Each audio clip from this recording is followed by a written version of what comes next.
Now, in a dream, our mind continuously does this. We create and perceive our world simultaneously, and our mind does this so well that we don't even know what's happening. That allows us to get right in the middle of that process. Brilliant! I have absolutely no idea what's going on. Christopher Nolan is once again being carried around a victory lap on cinephiles' shoulders after turning one of the most significant events of the 20th century into a mind-blowing cinematic landmark. Nolan is one of the last remaining A-list auteurs keeping the authorship of cinema alive. Very few filmmakers are a franchise unto themselves who can pull in blockbuster crowds with such an intellectually challenging, formally experimental movie. I don't have the raging hard-on for Nolan that half the internet seems to have. He's not necessarily one of my personal favourite filmmakers, but I am a great admirer of his craft and his commitment to practical effects. Some of his films don't really do it for me, but I think most of his films are great, and some of them rank among my all-time favourites. So without further ado, here's every Christopher Nolan film ranked from worst to best. All I have for you is a gesture in combination with a word, Tenet. Use it carefully. Nolan's time-bending spy-fi epic Tenet is my least favourite film of his by far. I've watched it like 4 or 5 times now, and I still have a very tenuous grasp of what the fuck it's all about. I get the feeling Nolan based this whole story around how cool it would look to show action scenes in reverse. But after all the exposition required to set up time-traveling bullets, is it even worth it? Tenet has some breathtaking IMAX action sequences as usual, but there's way too much mental gymnastics involved in sending guns back in time. I would have preferred if Nolan just made a straightforward Bond-style spy movie. All the extra frills of time inversion and all that bullshit just makes the whole thing needlessly complicated. And naming the protagonist is a student film level move. So you came back to die with your city? I came back to stop you. To be fair to The Dark Knight Rises, it faced the impossible task of following up The Dark Knight and following up Heath Ledger's Joker, and it did an admirable job of tackling that challenge, but it's definitely the weakest of the Nolan Batman movies. It's full of glaring fridge logic issues like why would the SEC allow Bane to force a financial transaction at gunpoint, and why would Gotham send its entire police department underground? I appreciate the ambition, staging the French Revolution on the streets of Gotham, but it bites off a bit more than it can chew. Batman usually gets overshadowed in his own movies, but in The Dark Knight Rises he literally spends half the movie in a pit. It's really cool to see Bane break Batman's back like he does in the comics, but then you have to wait for his back to heal. Pit. I wasn't in the pit. You were in the pit. We all were in the pit. The following is my explanation. Well, more of an account of what happened. Nolan's first film, Following, is one of the greatest no-budget movies ever made. It's a really strong debut and a really accomplished vision, even on a shoestring budget. It instantly established Nolan's intriguing, cold-hearted take on film noir. Following is a delightfully hard-boiled Hitchcockian thriller about people watching and the psychology of criminals. It's a great movie. The only reason I haven't ranked it higher is because Nolan's films have gotten bigger, bolder, and even better as his career has progressed.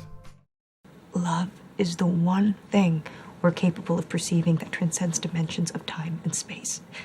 I think Interstellar is visually stunning with some of the most beautiful and unique sci-fi imagery ever put on screen, but thematically it's kind of muddled. It explores some really interesting ideas like a new dust bowl and the practicality of finding a new home for humanity, but it kind of loses the plot when Matthew McConaughey goes through a black hole and ends up behind his daughter's bookcase in the past. Interstellar is surprisingly sappy and sentimental for a Nolan film. You can really tell it was originally meant to be directed by Steven Spielberg. It's a story about an absentee father, and it's as much about the unquantifiability of love as anything else. And Nolan wasn't really suited to such a schmaltzy narrative, so Interstellar ended up being a bit aimless and inconsistent. I couldn't get her to tell me.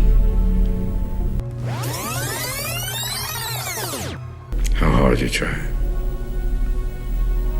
Pretty hard. The only movie Nolan has ever done as a director for hire where he had no writing credit was Insomnia, a 2002 remake of the 1997 Norwegian film of the same name.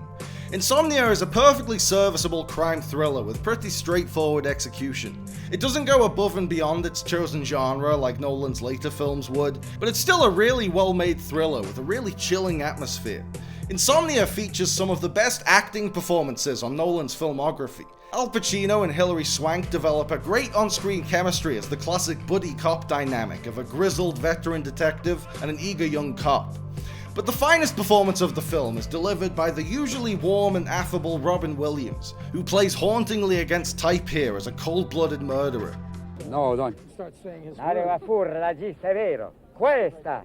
I'm out of order. You're out of order.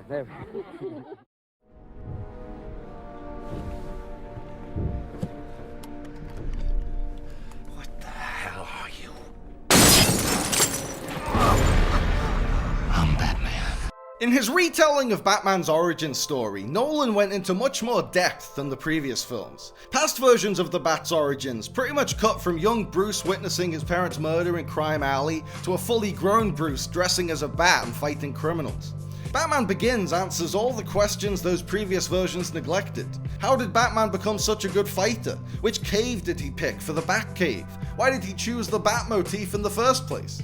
Origin stories tend to make the least rewatchable superhero films, because they all follow more or less the same plot beats and they can't just jump into the action like their sequels. But Batman Begins is a rare exception. There's so much going on and it's such a complete vision that it holds up in spite of its origin story trappings. Batman Begins proved to be so influential that it caused a tide change across the entire genre, as superhero films suddenly became a lot darker and grittier.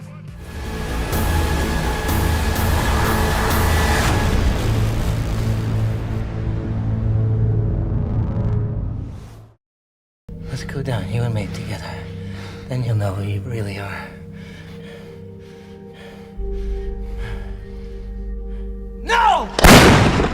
Memento is the movie that put Nolan on the map and established his penchant for mangling up the timelines of his stories. The parallel color and black and white sequences, eventually coinciding to tell one coherent story, introduced the moviegoing world to one of cinema's smartest storytellers. Memento captures the nature of memories more accurately and effectively than any other movie on the subject, and there's plenty of relatable existential dread draped over the whole thing.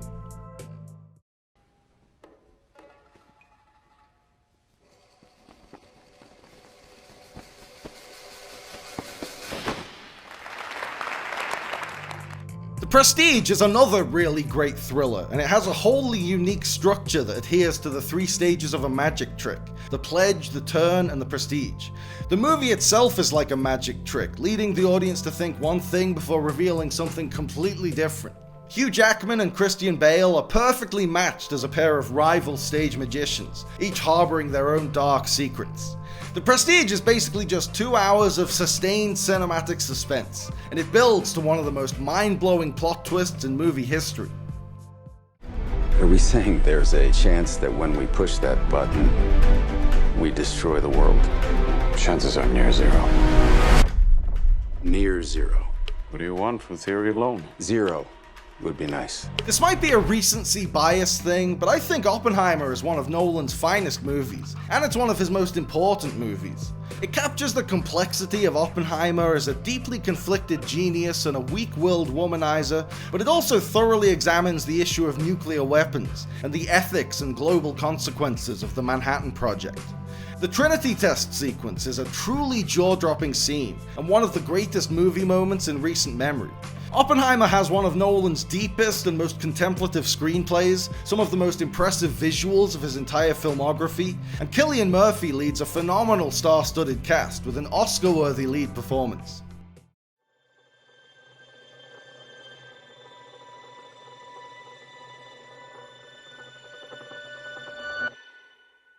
Inception is quite possibly Nolan's Nolanist movie. It's a conceptual head-scratcher like Tenet or Interstellar, a big IMAX action-adventure like his Batman films, and a mind-bending exploration of the human psyche like Memento. After the success of The Dark Knight, Inception saw Nolan firing on all cylinders, bringing a fiercely original concept to life with a blockbuster budget, unlimited resources, and complete creative control, and he didn't squander that artistic freedom. I love the classic heist movie setup of assembling a crew to break into a place and steal a thing, and I love the way Inception takes that familiar formula and puts a radical sci-fi spin on it, where they're stealing an idea from inside someone's mind. Inception is true cinema of the highest order, evoking the striking imagery of Kubrick and the visual poetry of Tarkovsky, but it's all wrapped up in a digestible genre picture.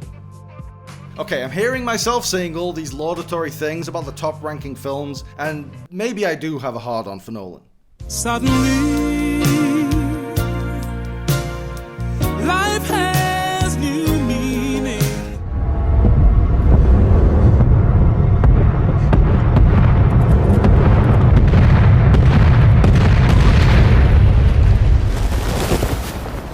When it comes to turning his vision into a reality, Nolan doesn't fuck around.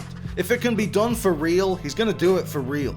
If he's gonna dramatize the evacuation of Dunkirk, he's gonna just restage the whole thing and point cameras at it. If a ship's gonna sink, Nolan's gonna sink a ship. If bombs are going off on the beach, Nolan's gonna bomb the shit out of a beach. Dunkirk is a visceral, harrowing, truly immersive cinematic portrayal of the chaos of warfare.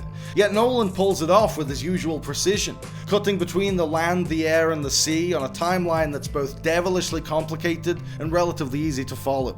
I've heard some negative reactions to Dunkirk, but those people all skipped the theatrical release and streamed it at home. So it's their own fault they didn't like it. They watched it wrong. Look at you. What do you believe in, huh? What do you believe in? I believe whatever doesn't kill you simply makes you stranger. I don't know if it's the absolute best Christopher Nolan movie. The plot doesn't 100% hold together if you put it under a microscope, but The Dark Knight is by far my favorite Christopher Nolan movie. As a 10-year-old Batman superfan, The Dark Knight blew my tits off. And where some cynical geeks of my generation have soured on it, I still adore it just as much to this day. On a technical level, it's the pinnacle of Nolan's dedication to practical effects, and the beginning of his love affair with IMAX film. The Dark Knight has the absolute greatest performance of any Nolan movie, and one of the greatest performances ever captured on film. I'm talking, of course, about Heath Ledger's chilling, Oscar-winning portrayal of the Joker. He's a mesmerizing screen presence who seizes the audience's attention whenever he's on screen, and his Clockwork Orange-inspired take on the character is both faithful to the spirit of the source material and also completely fresh and unique. The Dark Knight is a masterfully crafted neo-noir, capturing post-9/11 fears surrounding the threat of terrorism. It's essentially Heat Goes to Gotham, with the slick style and epic scale and intense realism of Michael Mann's action movie masterpiece, grounded in the familiar Batman universe. Above all, it's the ultimate Batman story, and highlights what makes Batman different from other superheroes. The sacrifice he makes at the end of the movie is a sacrifice that only Batman can make. He takes the fall for Harvey Dent's crimes to preserve his image as Gotham's White Knight, a symbol of hope in a crime-ridden cesspool. What else can I say? The Dark Knight is simply the best. It's better than all the rest. You're simply the best. Better than all the rest. Better than anyone.